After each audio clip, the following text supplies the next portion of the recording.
If you ever take a trip down to North Tonawanda, you better read the signs, respect the law and order, you'll serve hard times.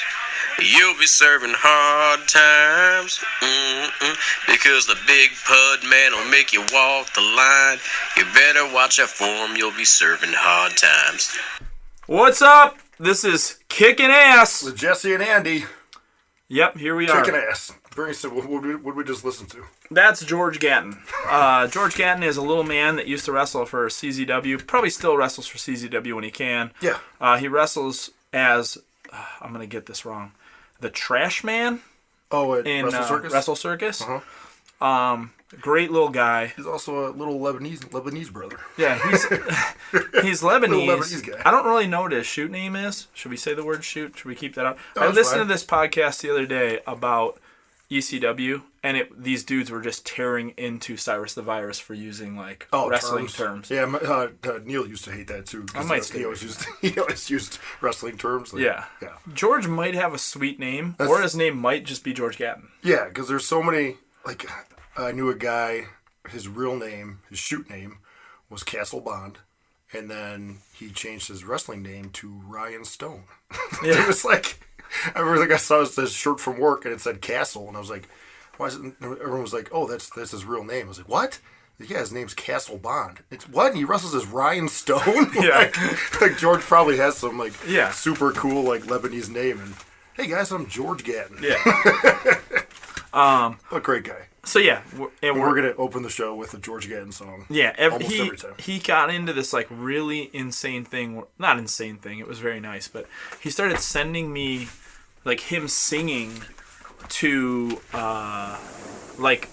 wrestling theme songs. So the first one he sent me was, I think it was the Dead Man. The Dead Man Inc. Yeah. Undertaker theme song. So as soon as I heard that, I was like, oh, fuck. We were talking about doing this podcast. Well, because I was the one who's saying we should start off with a song every time. Yeah, and then talk about the song, and it was something as cool as when you drive to shows and stuff like that. There's always kind of a theme, and it's usually it can come from anything. The first thing's oh my god, I watched Barely Legal last night, blah blah, and then next thing you know, you're just talking about ECW for 4 hours. Or sometimes you'll be I'm gonna play a song real quick. It's called Electric Avenue, and it's gonna get us ready for this thing. And then next thing you know, you're listening to 80s songs. I think what it is for me, now that I think about it, is it's that thing where you get super nervous for a wrestling match, or probably even for you guys before you go out on stage. You're all amped up, but as soon as you go through the curtain, everything's fine. Well. Yeah. There are other times where you're at a show in front of 10 people and you get out there and you're like, oh, fuck. But usually it's good. That's for me with this podcast. Last time, I get super I don't know how to start, but once we start riffing, I'm fine. There was, it actually made me think of, Louis C.K., comedian. Yeah. I'm not that big of a Louis C.K. guy, but he had one special. It wasn't that long ago, and the whole beginning, the jokes are just weird and it's not going anywhere. And then 3 minutes in, he's like, what it is I really don't know how to start these things. Yeah, but there was I remember him talking, I think it was him, that says you start with your the sickest joke you have. What normally a hot opener would close end with. Yeah. He starts with it. Yeah. Because then you kind of have grab to, their attention. You have to dictate the crowd from there, which is kind of cool. Especially coming from wrestling or going doing a set list in music. Everybody's always oh man, how do you pick the set list? And it's well, you kind of have to go out there and grab everybody by the throat. You can't you can't go out there and then do a bunch of bullshit. Yeah. And then if the crowd's dead immediately, it's going to be even harder to get them back. Ooh, now you're taking me down another road. But the Louis C.K. special, the thing was too is he'd obviously been a comedian for over 20 years at that point, and he does know how to start a show. It was oh, he's doing this on purpose. It was kind of funny. Well, even his monologue on SNL, he did that monologue on SNL about fucking kids or something like that. And it was just you could see him sweating as he was going through it. And it was probably someone betting him. It's just you won't do a monologue on this. And he was fuck you, I won't. And that's then went out and did it. And it was one of the best monologues ever. Yeah. For a true fan of comedy. Because he's probably been doing it for so long at this point. You know what I mean? He just doesn't give a fuck. No. Man. I'm more like Bill Burr's my guy. Like, wait a second. Can we just talk? I think that week that he did that was the week that he like sold out fucking like Yankee State or Madison Square Garden for like 3 days straight or something like that. So it's like at that point in time, like you can do whatever you want. Yes. Yeah. I'll open up with this super bad joke. Yeah. But the George Gatton song, I liked how he personalized it with throwing in North Tonawanda. Yeah. And the Pud, and that's now. Here, let me just give you we just got done doing this whole opening bit, and then Kevin Bennett realized that like it stopped recording. It stopped recording. So we had to choose whether to start over or to start from where we were at before. So what we just are getting into, we like already did. But we just added a whole bunch of stuff, and it's going a really cool way. Yeah, so, like, there's a little inside for you. Yeah, so we're going to repeat some stuff, just how North Tonawanda, your hometown. Yeah. I love, what I always tell people about Buffalo, New York, is that the best part is, like, Buffalo's small. You can really get anywhere in, like, 10 to 15 minutes. You can literally get through the country, the city of Buffalo, in, like, 10 minutes. Yeah. From, like, one side to the other. Pretty much anywhere, 10 to 15 minutes. 20 minutes tops, except when I typed in to get here, it was like 25 minutes. It takes you 30 minutes. Yeah, almost half an hour to get to North. I was like, dude, what the fuck? Two roads. There's 2 roads in. North Tonawanda is like its own like dimension of Buffalo, New York. Yeah, it floats above it. And you travel the world. You're on the West Coast all the time, and you choose to live in North Tonawanda. I could live anywhere I want, and I choose to live in North Tonawanda. Yeah. It's my favorite. This is the thing. Like, a lot of people have that thing where they're like, "Oh yeah, you know, wherever home is where you lay your head," or you know what I mean. Yeah. Home is where your heart's at. Your comfort zone. Stuff like that, and it's like, I lived in Orange County. I lived in Boston. I lived in Dallas. I knew you lived in Boston. I know you lived in Orange County. And it was like, it just never was this. Yeah. And it's just like a different thing. And like here, like I don't know, like everyone that kind of came from North Tonawanda, or if you came from a city like this, it's like blue collar as hell. Yeah, small town blue collar. It's humble. Yeah, and it's just, I don't know, like it's home, you know? Yeah, everybody has like their comfort zone. And it's funny too, because like, you know, I'm sure at some point in time, I told Wes this the other day, that there's going to be times where I'm not going to be able to do the podcast. So I'd like to have Wes be the sit-in just in case to like take my place if I'm on tour or something like that. That would be good. Where like he's just an extension of me and I'm Pretty an much. extension of him. Yeah. You know what I mean? So we've been friends for so long that. But that's another reason I'm so pumped is like we're in Kevin. Kevin stepped out, but he's pretty much our new producer and he doesn't know it yet. Yeah. He's going to be here all the time, but he can chime in once in a while. And I was just stoked about the studio. Kevin's got a ton of insight too. Like that's the thing. Like we're talking North Tonawanda right now. Like he's 23 years old, and what we were getting at on the other one was like I was going to give a whole history of North Tonawanda and why I think probably should again. It's why I think, and if anyone ever talks to me, it's why I think the world started here. Yeah, like a lot of people have theories. My theory is that North Tonawanda was ground zero. Because carousels were invented here. Yeah. Anywhere you go on the earth, if you're on a carousel, you're on a little bit of North Tonawanda. That's insane. Yeah.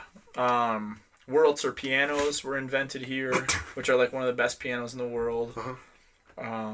There's a ton of stuff. Well, I asked you about Mississippi muds. Yeah. And that's the one thing you got to remember, that there's North Tonawanda and there's the city of Tonawanda. And the city of Tonawanda is hot trash. North Tonawanda is the best. And Mississippi Muds is in Tonawanda. Yeah, because I used to mark out all the time when Mitch would play and he had a black T-shirt and just we get to that. White letters. It just said 1-800-SEA. Okay. 1-800 letter C -YA. I've always been into making people pop. Like, I love making people laugh and making people... I like making... This is exactly what it is. I like making everyone feel like they're part of the club. I can't have conversations where, like, if I have to include everybody in the conversation. Otherwise, I feel awkward. Where a lot of people like to be like, well, why are you listening to my conversation? Where Yeah, like, that's I'd good. like to be like, hey, you know what? Come in here. I'm going to tell you a story. Mm-hmm. And I've always been like that. So I used to, like, before tour would start, I've always been fortunate enough to have friends who are in, like, the t-shirt making business. So the first one I ever made was a shirt called 1-800-SIA. Oh. And I made the shirt. It said 1-800-SIA. And the reason why is my future boss at Metal Blade Records, Mike Faley, amazing human being from Buffalo. Hey, sign the Goo Goo Dolls. Sign the Cannibal Corpse. Big deal. Yeah. We did a tour with As I Lay Dying, and this is a long time ago. It was like 2004, 2003 maybe. And he was saying like he did like a Metal Blade showcase in Buffalo around Christmas time. Like he was gonna be home for Christmas time. So I saw him there, and I walked up to him and I said, "Hey man, I'm Andy from Every Time I Die. Thank you so much for like everything you're doing for this tour that's coming up." Oh, it's like our first big tour. Yeah, you know what I mean? And the guy's like, from Buffalo, so it's kicking. and he is just like, he's got a huge Buffalo accent. I don't like. He's amazing. I'm not trying to switch subjects. I don't catch a Buffalo accent at all. Like people tell me about it. I don't see it at all. But anyways. Well, yeah, because we're from here. Exactly. So. Like if my mom was here, you'd be like, oh my god, like listening back. So Mike Faley, we just started talking about things, and he, talking about music and stuff like that. And he's a very upbeat guy. Just amazing human being. Doesn't have a bad bone in his body. And the way he like left the conversation was we were talking about food. Yeah. And he goes, listen, when I'm in Buffalo, there's only 3 things I need to do. I need to go to Mississippi Muds, Mighty Taco, Bocce's Pizza, 1-800-SIA. And then he like literally turned around and walked away. And like this is a guy that like I don't know how old he is, but he grew up in the 80s. Like he grew up like Metal Blade found Metallica, right? That's just fucking. And like bonkers. he just has like the best look, like diamond earring on the right side. You know what I mean? On the left ear. Yeah. Just to prove that. Just a small diamond. He always, which is amazing. Like other dudes don't do this, but if he's wearing a jean jacket, all Metal Blade bands, like pins, like on his jacket. He's keep it real. Class fucking act. He used to date 2 blonde twins from LA. Amazing. Just straight out of a movie. Yeah. And he said, he's got a diamond earring. He was dating 2 blonde girls. He's twins. Amazing. So and he left the conversation with 1-800-SIA, and dude. I just hung on to it. I was like, oh my god, fuck. And I made that shirt. I made another shirt where like written on the wall in a venue in like fucking Germany was, "I'm not gay, I'm just partying." So I made that. Oh, shirt. you made a T-shirt? Yeah. So I'm not gay, I'm just partying. Yeah. Which means anything goes. Then you fuck a guy, you fuck a guy. You're just partying. It happens. You're just partying. I actually tried changing. This was probably 2007-ish, 8-ish. Yeah. In Rochester, about an hour from here, they started doing. It was called Pier 6 Wrestling. Yeah, I remember that. Yeah, and they had like a small TV show, so it was cool. It was like, oh, we should have like commentators, and we could do promos and angles and stuff. And this was when I tried to do the Preston Wyatt Parks gimmick as well. But did we talked about that last year? Yeah, a little bit. So I actually tried changing the name to my finisher to 1-800-SIA off of that, and of course and then the commentator, I watched it back on TV, and he goes, "Oh, 1-800-SEE-YOU," and I was like, "Oh, dude." Yeah. It's just like, it's not that big of a difference, but just killed it. You should do it now. You try to do something cool. That's probably bring it back. I should probably bring it to Impact It is Wrestling. something cool, yeah. I think it's check mark. And then I made another one that just said, "I will 100% eat you out." And I would make. I heard you say that before. I made like. Were they all just like black T-shirts just with black white T-shirt, letters? yeah. And I would make like 100% eat you. I would make like 120 of them of like different sizes, and then through the course of like tour, like I would just give them to the guys on the tour, and then like if people that like the band would find out about it, like I would be like, "Hey man, I have these shirts here," you know what I mean? Like real big fans of ETID would like get those shirts. You know what I mean? They still got to be floating around. Oh yeah, for like that was another thing too. Like one of the funny things that like Every Time I Die did, which I'm pretty sure we helped fund. But there was, for a while, there were like Conway stickers everywhere. And Oh, it was God, like, yeah. I mean, we made 1 million. Yeah. We printed 1 million. Those went like worldwide. Like, Conway weren't even like, shirts. wasn't there like the Offspring like putting up Conway stickers everywhere? Yes. Like, yeah. So like we had like Conway stickers, and it was like Conway was just a dude. Well, here's the here. thing. Like Joe Garlip, was our tour manager at the time. Yeah. And Joe Garlip's a dude from Buffalo. Like, if you know who he is, if you're listening to this, you know who he is. You know how much of a creature he is. He's just literally Great guy, but strange fellow. He's insane. Yeah. I got a story for you. I'll tell you after. So he came up with this idea to taking like the most plain guy we knew, which was this dude Conway that worked at a bank. Yep, with big eyebrows. And just made 1 million stickers of just his face. Just his face. At one point in time, he wanted to take it as far as getting like there's a throughway that runs through Buffalo called the 33. And he wanted to get a billboard and just put the face on that thing. And the dude ended up getting laid from it and shit. Yeah, well, Conway hated it at first. Didn't Yeah, he? of course. And then it got, like, probably like a lot of wrestling gimmicks. He hated it at first, and then it got super over, Yeah, and then he loved and then it. he fucking loved it. So, like... So, I mean, those stickers were, I remember, like, everywhere. Jordan still has one on his amps. So if you ever get a chance to look at Jordan's amps, I'll there's even two faces. I'll even still see him like in an occasional like Muddy Taco bathroom Yeah. or like a fucking I remember the toll collectors of the highway, like they were all over. Like, Dude, you could go to then any venue in Europe. They're all over Europe. Didn't you guys didn't oh, you were thinking about doing a thing like a Where's Conway thing? Well, we right? did. We had the website up for a little bit. Yeah, because those were like all over the country. Dude, it was a point in time. I saw pictures of like I'm not gonna blow dudes in, but like dudes in hot tubs with like naked chicks with Conway stickers on their nips and like. I remember there was a girl. I was responsible for losing $3,000 of my money. On Ozfest, we were just gambling like crazy, and we would play CeeLo, and we would do $100 rolls, and there'd be like fucking 20 people. Yeah. So like if you won a pot, man, you were winning like a lot of fucking money. That's such a good way though to bring about like camaraderie. Oh what I'm looking for like amongst like other bands and like.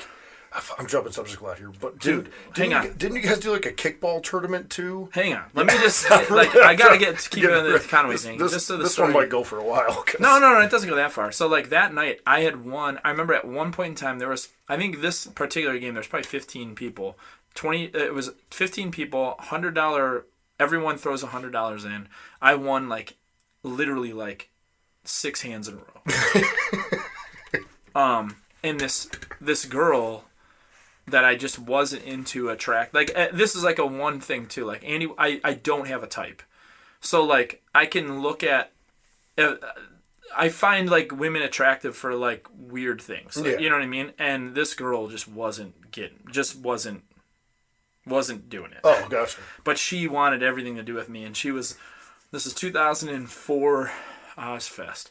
She was sitting right by me, and she wouldn't leave me alone. And I won and you were 6. Just winning tons of cash. Won 6 in a row, and then like she's still sitting there. I'm like, all right, maybe she'll get the picture. I'll just sit here and I'll just keep gambling. I lost a bunch. Oh, so you won, and then you kept gambling to get rid of her. And she just stayed there. And you couldn't walk away. And then I remember I was like, oh, I gotta go to the bathroom, and I like ran. And then like later that night, after you lost like $3,000. Later that night, I don't remember whose bus it was, but someone was like, yo, you gotta go on this bus and look at this. And this girl was naked, wearing a fucking Conway like bikini. Like she like they put so many stickers on like over her vagina and her boobs. And that's awesome. It was insane. That's awesome. Conway stickers like everywhere. So okay, the kickball tournament. Wait, the Where's Conway? There was Where's Conway, and it was just basically like if you saw a Conway sticker, you post it, send it to the thing, and then we would post it. Yeah, post a picture online. Like that. I don't know if it's still up, but yeah, pretty sweet. Yeah. But what was the kickball tournament you guys did on Ozfest?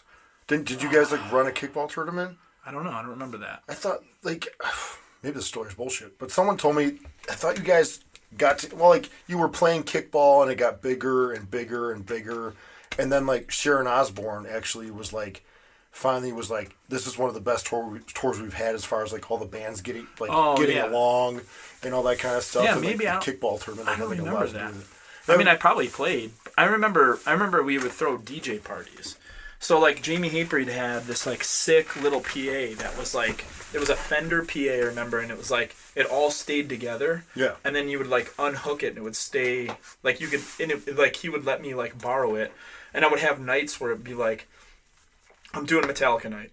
And then I would just play Metallica. Yeah. Like, just Metallica, and we would all just sit around. And, like, I remember, like, Mike Shank from American Movie showed up and, like, played, like, Jump in the Fire on acoustic guitar and shit like that. It was sick. That's fucking sweet. Wait, wasn't that your DJ name? DJ First Four Metallica albums? Yeah, DJ First Four. And I would just play the first four Metallica records. That's like the best game. I've, like, made money. You've done, like, clubs and stuff, haven't you? It's awesome. Because I love Metallica. Wasn't that, like, an easy way for you guys to make money? Like, after a show, like, you get, like, a DJ gig somewhere? Yeah. The thing is, sometimes it's like, man, it's so... It's exhausting. So, like, it's got Europe after you're done playing. Well, you're not sleeping right. You're in a different country, and like it just sometimes you're tired. Yeah. And then like for another like 3 hours, you have to stay up. Yeah. And just like play music. Play Metallica. Yeah. Play Metallica. I got punched in the face. I got punched in they put me in a room once that was always dubstep that night. Oh. And they're like, it was a special night. Like, Andy Williams is going to do DJ First 4, and I just played Metallica for 2.5 hours in this room, and all the dubstep people showed up to see dubstep. Oof. And this, like, girl kept, like, going, like, it's fucking dubstep night. It was in Sheffield, England. And she kept saying it over and over, and I'm like, I only play Metallica. So, like, this little girl is just screaming at me, and I'm screaming back at her. And then she'd come up and be like, are you going to play any dubstep? I'm like, did you say you want to hear Metallica? And she fucking, she punched me dead in the mouth. Just like, bam. And then, like, left mad. One of the... Like, and people were fucking, man. I got people to fuck to Metallica. It was awesome.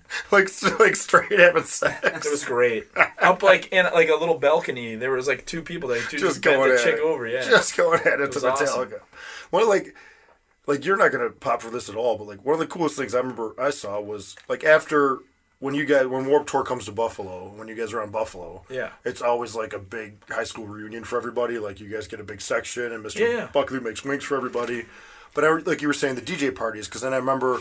There was like a Warped Tour party like after the show. Yeah. And they brought out one of the biggest fucking grills I've ever seen in my life. It was like 3 layers. Yeah. And like the size of like a car. Yeah. And they just opened this thing up and it was like, holy shit. And they grilled like hundreds and hundreds of burgers and hot dogs for everybody. And like I was like, dude, this is awesome. This is the thing that I will always so cool. I will always defend that tour. Like, and so many people like to shit on that tour. Well, dude, even because it's like it's just it's not cool, and it's like, dude, it's gotta be fun as hell. Here's the thing, like, if you're not having a good time on that tour, you're not getting over on that tour, that's you.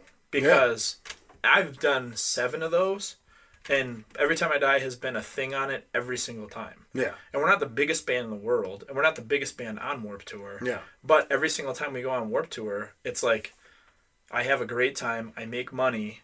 You know what I mean? Like, that's the thing. It's got to be a super rad song. You have to, but the thing is, though, you have to hustle. It's like anything else. Like, you have to be motivated to, like, get your band to that point. Yeah. You know what I mean? And it's like a group effort. And it's like... Well, like last summer, when I just drove up to Cleveland and just hung out with you, and, like, there was a wrestling show. Yeah. You did the wrestling show, and then, like... Same thing afterwards, everyone was like playing like Can Jam and stuff, and then the dudes from Good Charlotte like rented an ice cream truck and were just driving around. And then me and you went and talked to like, I don't know if it was like the owners of like Warped Tour, but the chick who like dated Punk before. Everyone's like super cool, and she was like, it was really nice that those guys are doing that, driving the ice cream truck. Like, big bands like that usually just seclude themselves. You don't have to do that. No, they didn't have to do that at all. They're driving around giving everybody ice cream and hanging out. Like, it was just such a cool experience. And that's the thing, like that, for anything too, like, and that's the thing with Warped Tour too, and like the wrestling part of it is like, and then they have wrestling. They shows. Literally just give you a section. Yeah. And like so here you go. That's the thing, like, and it's like it's just like a band, like AIW, like John Thorne and those dudes busted their ass. They fucking put it there, and they did a fucking really good job of what they did, and like they kept it. It was like kind of a part of Warped Tour, where like most of the time it's like an afterthought. Yeah. Matt Nix with Freelance, like when in Chicago, like, I mean, Matt did crazy shit for that thing. Like he made it like an event. That's great. in the park, and it was like they gave him a pretty good spot. It was like right in the concessions area. Oh, it's awesome. So it was killer, and they always had people at least walking through and seeing shit. Like, fucking DJZ was like, he did like... He was like jumping off of stuff. Dude, he did a fucking dive off of, he did a dive off a fucking semi-truck. He told me about on that. Like, what the fuck, dude? Yeah. Hey, you're a TV star, by the way. Like, yeah. Marty Skrull was on that show. Like, Marty... Oh, yeah, because Marty was... that night wrestled, like, Phoenix at AAW. Yeah, and he was, like, super sunburned. He was fucking sunburned. They didn't, like, that was the thing with Warped Tour is, like, they put you where they put you. And I'm sure Matt was probably trying to bank on the fact that there would be some sort of coverage. Yeah. There was like no cover at all. These dudes are just chilling in the sun, you know? And like, yeah. And then the thing is, like, Phoenix and Pentagon chop nonstop, and you're fucking sunburned, man. Holy fuck. I don't know if you experience, like, one thing I feel like people don't know about outdoor shows, I don't remember if this happened in your match at Warped Tour or not, but when the ring's outside in the sun, the mat gets super hot. Did that happen in yours too, I think? Yeah, it was like super hot, but I wore a shirt. Yeah. It's like sometimes like dudes will like have you down like in a hold, and it's just like, holy shit, dude, like get up. Like the mats, you can't lay on the mat. It's like super hot. Like if you want to watch that match, I think it like comes up if you search YouTube. Oh, I just saw it not too long ago. It's Facade. It's yeah, you and your I think Danny put it up. I think Facade's chick put it up. Oh, okay. And it just says Facade and Andy versus Alex Daniels and Gregory Iron. There it is. And if you search that, you can like see it. And there's a section where like Facade hits the mat, and the mat is black, and like AEW uses a vinyl or a vinyl tarp or whatever, like to cover it. It's not. It's not. Yeah, the vinyl stuff's like the slippery stuff. What's the other stuff? I don't know. Canvas. Oh, there you go. So like it's black, and the sun made it super hot, and he like takes a bump on it, and you can hear him go, "Oh god, that's hot!" And he like hops right up to his feet, like Facade does that. Yeah. And then there's a section like since then, me and Greg have become pretty good friends, and like anytime I watch it, I feel so bad because there's a section where I just grab his leg and just Spartacus him into the fucking like middle of the ring. And like you could see him being like I'm ripping his back across like vinyl, super hot vinyl, and I feel really bad now, but it was sick. This is a change of subjects, but did you do cryotherapy today? Yeah, I went to cryotherapy. I did 5 sessions. You see, like I'm not like everyone. Wes isn't 100% sold on it either. Because everybody like EC3 just went too, and like everybody I talk to says the same thing. Like they don't say it's bad, but everyone's just like, it's okay. Like, and I feel like, and like you said, like, I understand it's not going to be a miracle worker, like, after the first session. Like, I know it takes time. I'm not, like, I'm real, like, I would rather just take an ice bath. I don't know. Like, I mean, those dudes at Buffalo Cryotherapy. You said they're rad. They're fucking awesome guys. They're great guys. And that's the thing. I'm not trying to discredit that at all. There's 2 things that factor into my feelings, like how I feel.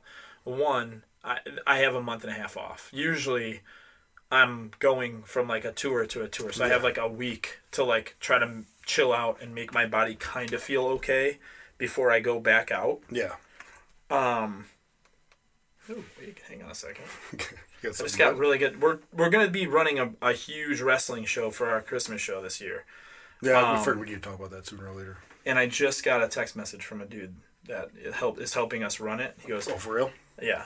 While you're reading the text, I'll just say Andy's been talking about doing a rock and wrestling show in Buffalo for years. I remember you telling me about that at a show in Rochester in like 2005 or 6. So you've been talking about it for like 10 years.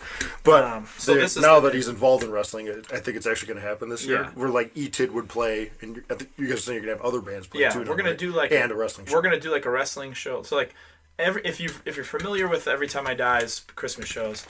We'll do like 3 or 4 shows in 4 days or 3 days, or we'll play like last year we did 4 shows in 2 days. And they're always a blast. And they're huge, and it's like always sold out. Like we let the kids do everything. People travel from like different parts of the country. That girl comes from Japan. Yeah. So this year, we have a place that holds 3,400 people, and it's Buffalo River Works, and they're giving us the facility for the day.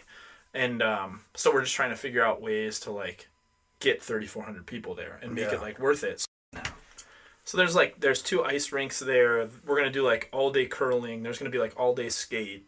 stuff like that. I thought that was you a know what joke. I mean? Well, what's going to be rad though is like because the band is affiliated with Violent Gentlemen so much, now Violent Gentlemen can do like something there where hockey it's shit. like almost like you could do things for a giveaway where it's like, oh hey, fastest skater. Yeah. Like here's not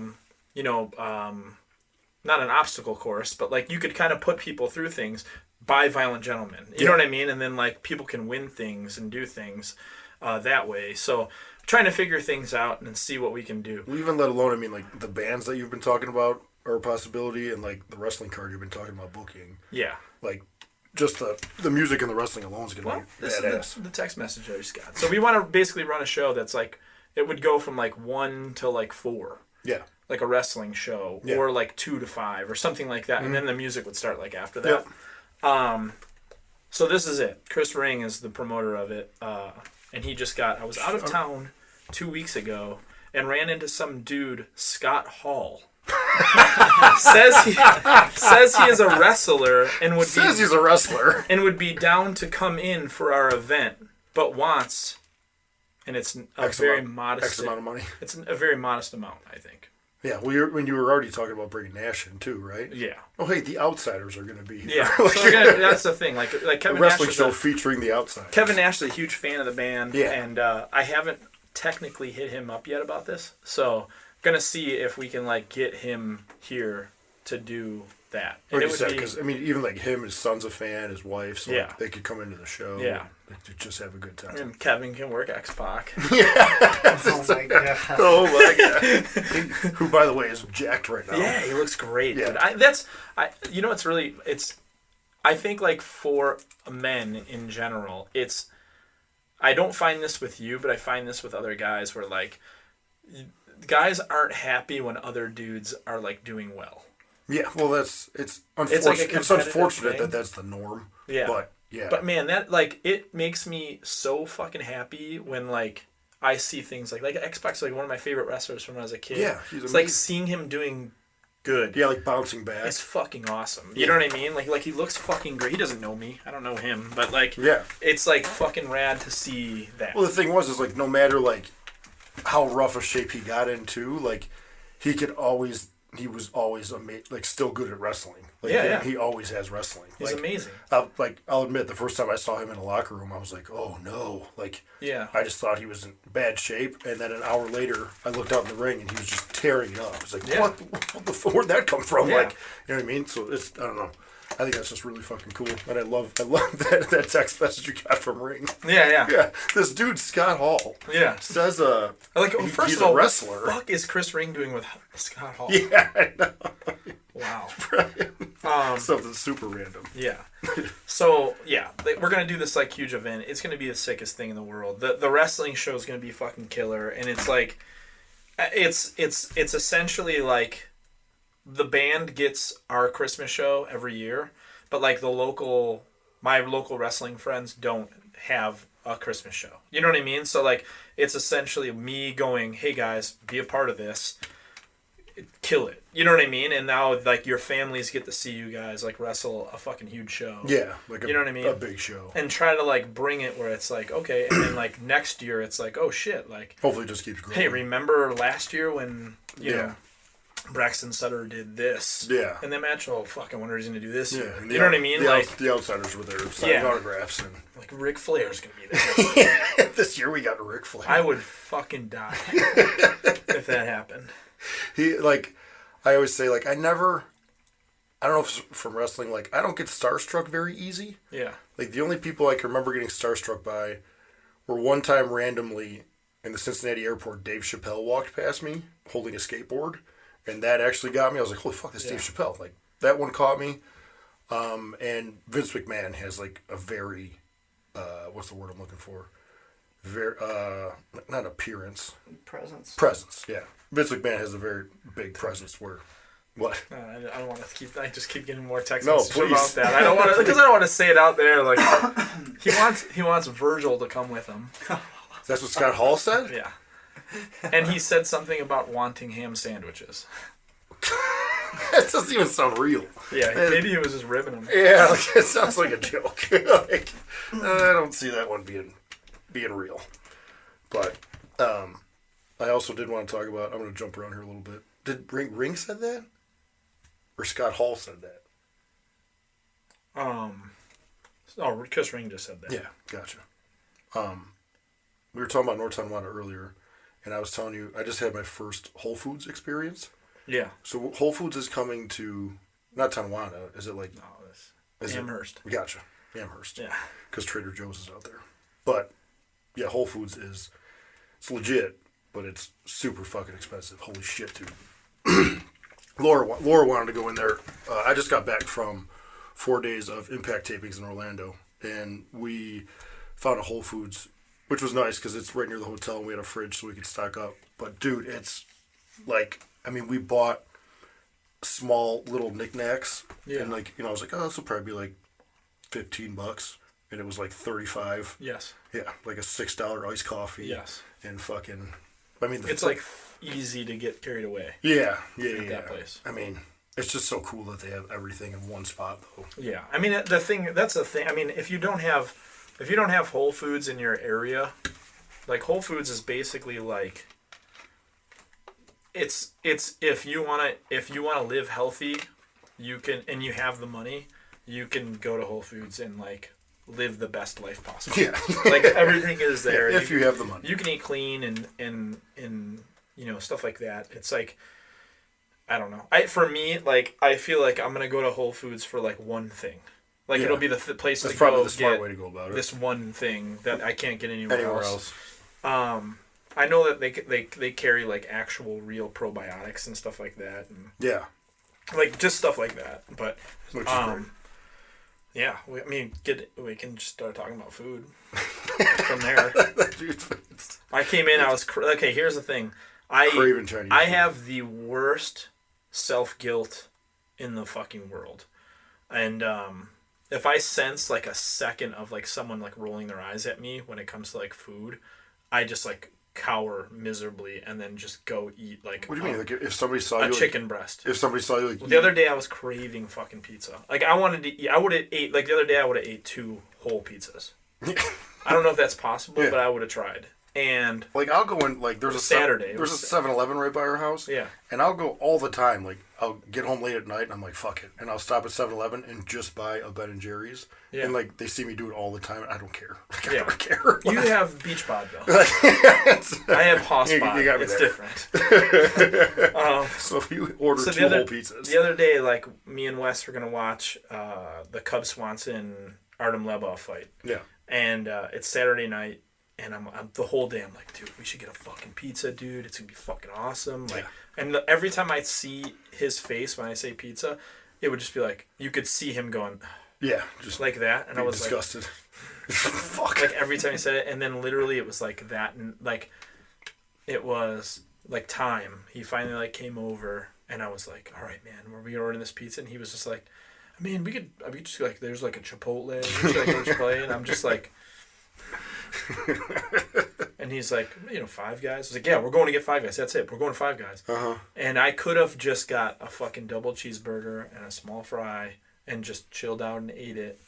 But I went fucking hard. And I was like, you're going to fucking try to take this pizza from me? I'm going to kill myself.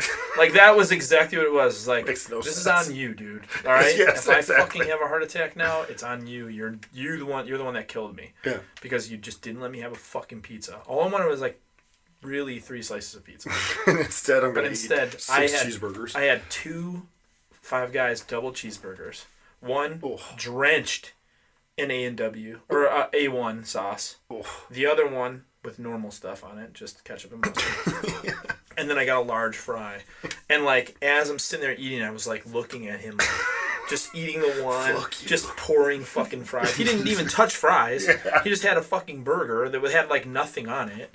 So I'm just sitting there fucking eating this thing. I'm just like, ugh. And then like I finished the first one, almost finished all the fries, and I was like, yeah, there's ice cream in there. Let's fucking eat ice cream. And then like I went and ate ice cream, and then came back and like the other burger's sitting there, and I was just like, fuck you. And I just bit into the other one.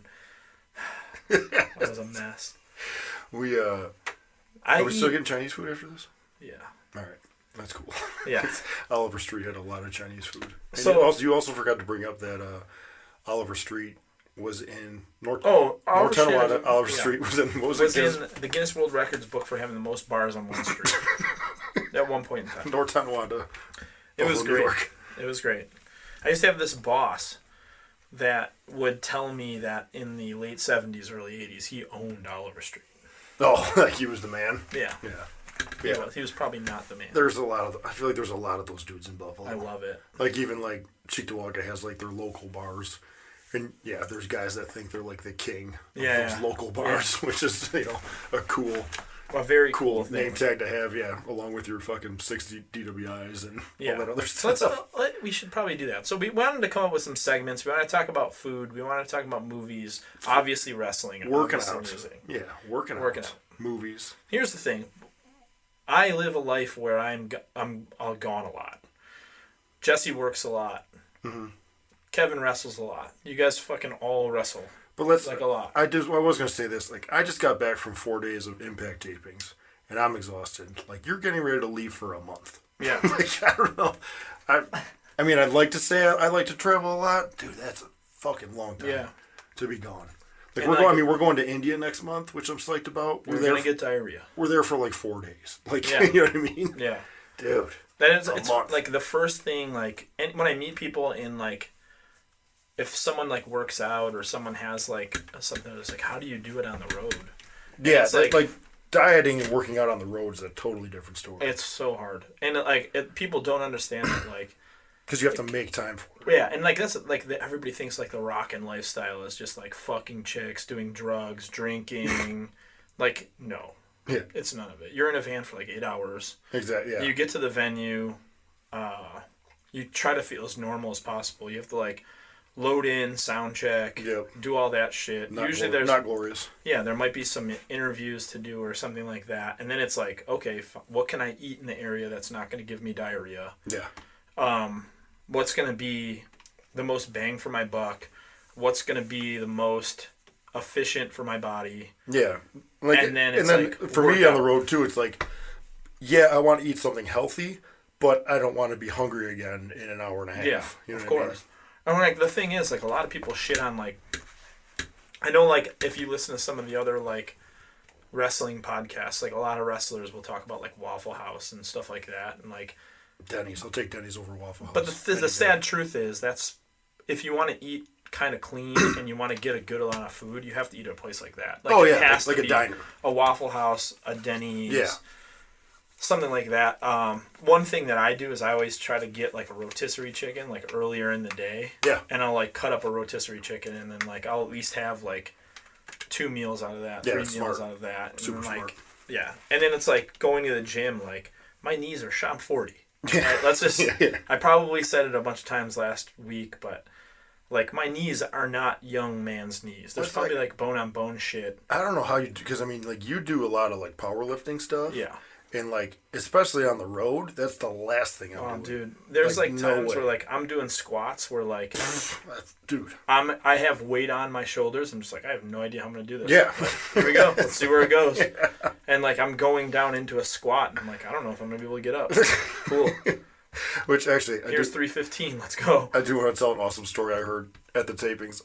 Sanjay used to be. Remember when Sanjay used to be like jacked? Yeah, Sanjay was great. Yeah, well now, not so much anymore, which he'll openly admit.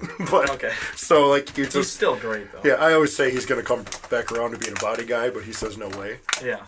But like I mean, like he says, like he still works out here and there, but he was saying he's like there's no like I'm not working out on the road. He's like he's like I used to make time for it. I used to eat clean. He doesn't do any of that shit anymore. Mm-hmm. And he said like a couple weeks ago, like Elgin was knocking on his hotel room.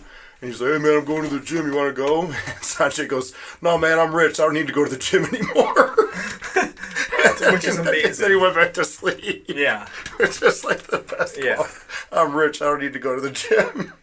I love that. And he's like, and it's not even true, but I just want to go to the gym. Yeah. And the thing is, though, there's like times where like I'm like a fucking maniac where I can't take that. I can't, like, being home. Like, I've been home for a month and a week or something like that. It drives me fucking crazy. Going nuts. I hate being home. I hate like not doing stuff. Yeah. So like, and my body right now of course I wrestled twice, but like in that time period, man, like my body doesn't need to do physical stuff. Like I should be like healing. Yeah, like chilling out. Like touring kills me, man. Like that's like the biggest thing is like I run around on stage like an asshole. It's the same thing for you guys too. Like wrestlers are the same way. Just it's like in a car. Yeah, that's like it's actually not the physicality of wrestling. Like Punk said this too. Is like it's not even really the physicality of wrestling. It's then piling in to a car with like 4 other people and driving for 6 hours and sometimes you don't even get a fucking shower and you know what I mean. And it's just like being in a car is what beats you up the worst, or an airplane or anything. Because you're just sitting like that. That's like the thing. Especially like you're not like the Big Show or anything, but you're not a small guy. No. So like even sitting on planes and stuff is just terrible. Yeah, I think that's where like working out's gonna go. Like when we talk about working out,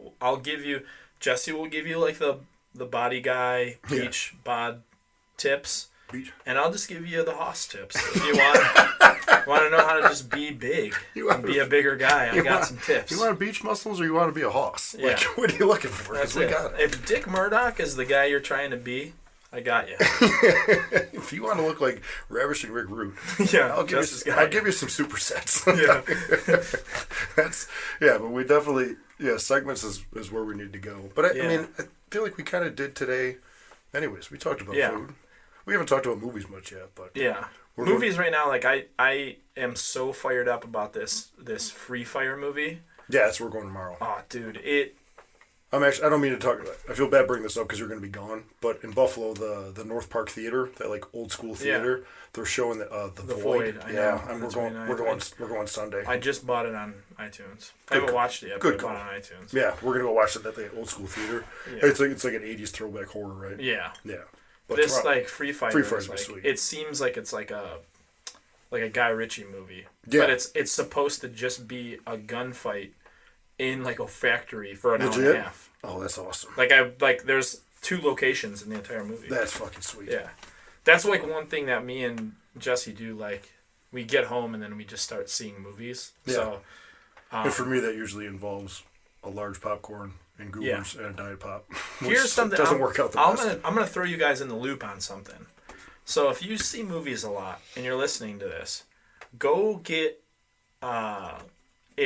it's called the Movie Pass. And it's this thing called the Movie Pass. You pay $30 a month and you can see any 2D movies once a day. Yeah. It's like you can go to the movies every day for $30 a month. So like everybody I tell about this, they're like, "Oh my god, really?" And like even myself, and I still don't even. You're the only person I know that has it. Yeah, it's amazing. It is so fucking cool. When I'm on tour, I'll be like on the fence about seeing a movie, and like there'll be a day off. We'll have a day off, and like I'll go to the gym. I'll plan my whole day. Like I'm going to the gym. I'm gonna go eat P.F. Chang's because that's my go-to on tour when I have a day off. And I'm going to see a movie. And then I go, and like when you're in the parking lot, like you pull up the app on your phone, you check in, it preloads a MasterCard that you have that says movie thing on it, and then you go in and it pays for the movie. It doesn't matter how much it is, just that's what it is. And I think they just like upgraded, like you can get 3D movies too, but it's like extra money a month. $30 a month. I wanted to chime in on this, and you kind of brought it up during the fitness section we were talking about. Yeah. Like I'm just starting to realize, probably I'll be 37 in June. Like you were talking about resting. Like, dude, I have to take rest days now. Yeah. I never before it was always because like all that shit you see, like you know what I mean, like all day every day, and you know what I mean, fucking overtrain or stay the same, and like all that. But dude, like you have to take rest days. Like, resting is just as important as a day. I thought something was like. Remember, I was on the keto diet for a while. Yeah. Like I thought there was something wrong with me, like energy stuff. I didn't know what was, and I was like, no, it's because when I got my contract, especially got my contract with Impact, and I was like, oh my god, I got to start going hard, and it was like I felt like shit all the time. Yeah. Like it was like, dude, I had like enough energy till like 3 p.m, and then I was like shot. Like, yeah. Dude, like I just started incorporating like rest days, and I feel like a whole different person. Yeah, the thing is too is like what I do is like those days, like resting on days off or whatever, is like a stretch day. Like I'll go and I try to like go find like a wide open spot. I'm on this new kick where I like to feel humbled and I like to feel small. Yeah. I'm a big dude, and like when we went to Hawaii, I got pulled into the ocean by a rogue wave. Oh. And I felt the power of the world. Yeah. Real big wake up call. Yeah. Dude. So now I'm on this like kick of like, when I do my stretches, I go to like a wide open field. Yeah. And I'll just stretch. There's a field right by my house, and like I'll go and just be as wide as I possibly can, like long. Yeah. And you're just in an area where you can just stretch. It sounds like I'm a hippie, but dude, it's crucial. You're pulling the earth in. Yeah. You're in the grass. You got your shitty little dog next to you. Dude, like even like for me, another thing too is like I can't, like being a meathead, like I can't lift weights like 3 days in a row. Like I just can't, I can't. It's a waste of time. So like I mean I usually do Bikram yoga, the hot yoga, like once a week. That's insane. It's so important. It's like the hardest thing especially I've ever post 30 years old. It's so important. It's the hardest thing I've ever done. Yeah. And it's the trick is though is I go there's a 60-minute class instead of it's not as hot and you only go through the poses once where the 90-minute you go through everything twice. Yeah, it's way more realistic. This one was not. But the 90 minutes not realistic. It smelled like a foot in there. There was a guy with a ponytail wearing like bike shorts. And that's it. Oh, that was it. Oh, yeah. Sweating everywhere. And I remember like I thought the girl like that took me was like lying when she was like, oh yeah, like bring like 2 gallons of water, Matt. And I was like, 2 towels. Did you say 2 gallons of water? And she was like, yeah. And I was like, for what? Yeah. Am I gonna like hose myself down? And she was like, no, you're gonna drink it. I was like, okay, whatever. And then I went in there and I remember like a super basic pose, like where if you go to stretch your like quad, you like put your foot behind your back and you like hold it. Mm-hmm. Well, in like yoga, they tell you to go the other way instead of like going on the outside of your leg. You go on the inside of your leg, or your ankle. Out. Dude, I couldn't do it, and the woman had a Bobby Brown mic on, like a Bobby Brown mic is like like just a headset wrapped mic. Around the... Yeah, My Prerogative video. Look it up. Yeah, like she had that on, and I just kept hearing her go like, "Andy, you're doing so great. You're doing so great, Andy." She's like whispering, and I at one point in time was like, I haven't even got the stretch yet. I can't grab my ankle. My wrist doesn't move that way. Big problem. And I'm wet. Yeah, if I grab it, I just slip off. It just keeps, and I'm just sitting there going, blap, and it just keeps slipping out of my hand over and over again. And she's like, "You're doing so good." And then like once I like raised my voice, she was like, "Shh." Yeah. And I think Ponytail guy got like mad. Probably being too loud. Fuck him. But that's like even if you're like not doing the stretching. Like just sitting in there, you're just sweating your ass off. Yeah, it's so good for your body. That's kind of like I do a lot of like spa days. I like if I can go to the spa where I can go into like a steam room and stuff like that. Like I'll take the steam. Like a lot of places have saunas. Dude, the steam room is so much better. It's so nice. Oh, apparently, there's like a new hotel being built downtown Buffalo, and they're gonna put like a legit spa in there. That'd be awesome. Like a day spa. I know like in Brooklyn, I have a buddy named Craig who just moved to Brooklyn, and there's like a Russian bathhouse that he goes to, and it's like... I actually always heard there's one of those in either Tonawanda or North Tonawanda. It was a couple years ago, a guy I knew who was like pretty well off. He was like a lawyer. Yeah. And he went to some place in Tonawanda, and it was just like like old dudes and like towels. Are you talking about the aquatic center? Maybe. And they're like drinking vodka, and there's like a dude with like a straw hat who will like massage you, and like it sounded like a total. It might be North aquatic Tonawanda center. place. It might be the aquatic center because there's an aquatic center there. Like I love that like someone in like California is gonna listen to this and be like, God, why the fuck are they talking about the aquatic center in the town of Tonawanda? Yeah. But I'll Bikram yoga. I'll try to do once a week, and then like tomorrow I'll take like a boot camp class where it's just like a lot of bodyweight exercises and stuff. I just can't do meathead lifting weights like here's my thing. Numerous days in a row. It's get into it with me. We buy fucking cycles and we start fucking cycling. Not like a cycle class, but I'm talking like let's go do 50 miles. Like just where? Like on the streets? No, you just fucking take the 5 out to Rochester or down to fucking Erie. We'll go to Erie, Pennsylvania and back. Really? Yeah. It's like the best thing for your knees. I thought that was like shitty for your knees. No. It's so fluid.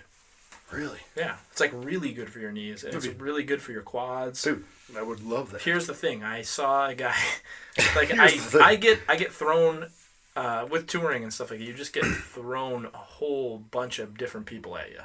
So like you kind of have, which is awesome. I love that. Yeah. And you like, I think at an early age I kind of had to like do away with like any type of stereotype, any type of prejudice. Yeah, you know what I mean? Meeting like all kinds of different people. I'm just meeting different people, which is the way the world should be. Of course, yeah. But like, you know, when you're a kid, like you're, especially with me, man. I mean, I was born in '77, so like I grew up in the '80s and like the '90s. Like being gay was not cool. Yeah, you know what I mean? Like very. Like even like some races, like you just. North Tonawanda, like, there was one black girl. Yeah. Shelly Jackson. Yeah. She punched me in the face once.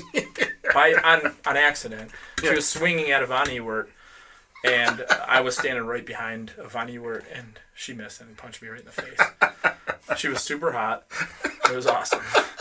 But yeah, you're just kind of like, once you tour, you just, a person's a person. Yeah. You know what I mean? Like, that's it. So, like, you just don't... Which rules? It's amazing.